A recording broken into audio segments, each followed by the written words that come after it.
I am back again. And it come to my attention that I hadn't really shown you guys how to downshift other than the heel toe downshift. Now, I want to explain.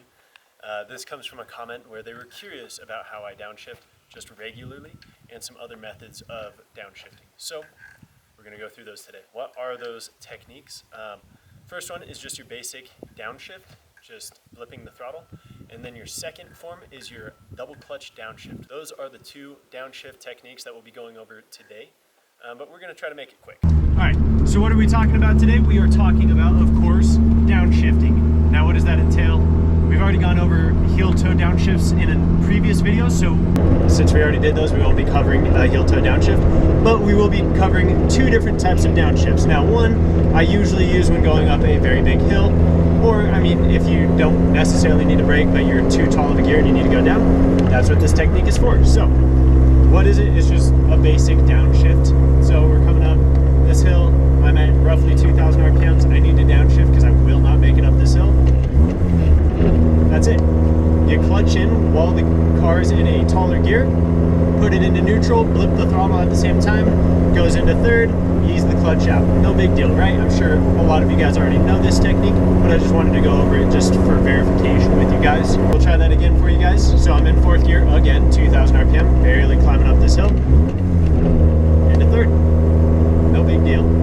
That is the way of the world, and that is how car downshifts. Now, the next technique that we'll be going over is called a double clutch downshift.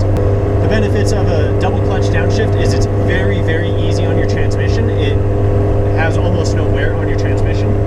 But for me, I only ever use this technique when I'm driving a particular vehicle that I can't heel toe downshift in, which is, of course, the 1998 Ford Ranger.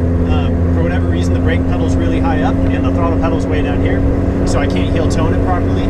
So I very rarely try to heel toe downshift in it. What I basically am doing is I'm taking the car, I clutch in, take the car out of that gear, blip the throttle with the clutch out in neutral. Clutch in, out of gear, clutch out, blip the throttle to the appropriate RPM, clutch back in into the lower gear, clutch back out, and away you go. It looks something like this. I'm in fourth gear, I need to downshift into third.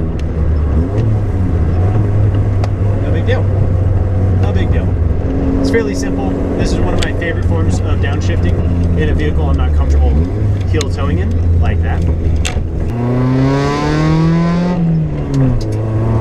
So for this technique, I'm going to be coming into a corner that I need to slow down for, and so I'll need to downshift into fourth to make the exit of the corner. No big deal. I'll show you guys how I do it whilst under braking, which is kind of weird. You brake to the appropriate amount, clutch in, pull the car out of gear, blip the throttle, clutch back in, into that lower gear, clutch back out, and then return to the brake. So it's funky, but I'll show you guys how the double clutch works while braking. So I'm coming in, I'll brake, brake, brake, brake, brake, brake, brake. Back to braking, right? No big deal. And back on throttle. We'll do it one last time for you guys.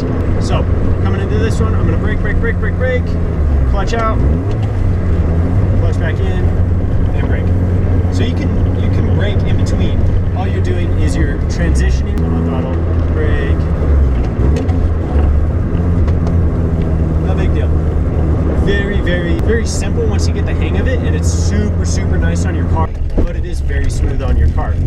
So if for whatever reason you're worried about wear on your car, or you're just trying to be gentle on it for whatever reason that may be, the double clutch technique is fantastic. Although, I will admit it has one deficit to this technique, and that is the fact that you cannot maintain brake control whilst downshifting, which is why I show you guys the heel toe downshift. So, if you guys are somewhat curious about the heel toe downshift, go and watch that video. That video, I think, is pretty spot on when it comes to how to do the technique and what it all entails. And I hope this video is beneficial